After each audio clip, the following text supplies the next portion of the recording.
Good day everyone, welcome to TLE 9 Cookery, Quarter 1. For today's video, we are going to discuss the methods of cleaning and sanitizing kitchen tools and equipment. Here are the normal ways in cleaning and sanitizing kitchen tools and equipment based on the materials they are made of. 4. Plastic. Wash in reasonable water. 4. Wood. Scrub with bristle brush and hot water with detergent. Rinse and dry. 4. Marble.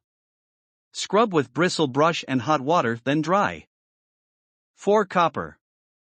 Remove as much food as possible. Soak.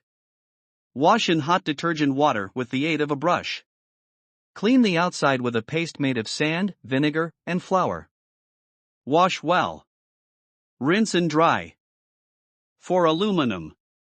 Do not wash in water containing soda, as the protective film which prevents corrosion may be damaged. To clean, remove food particles. Soak and wash in hot detergent water, but never soak too long while dishwashing to avoid darkening. Clean with steel wool or abrasive. Rinse and dry. 4. Stainless steel.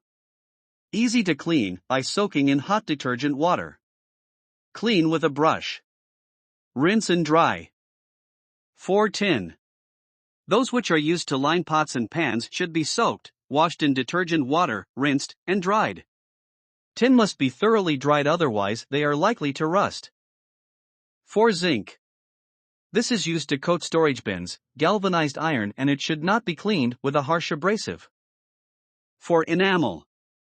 Clean with a damp cloth and dry. Avoid using abrasives. 4. Metals.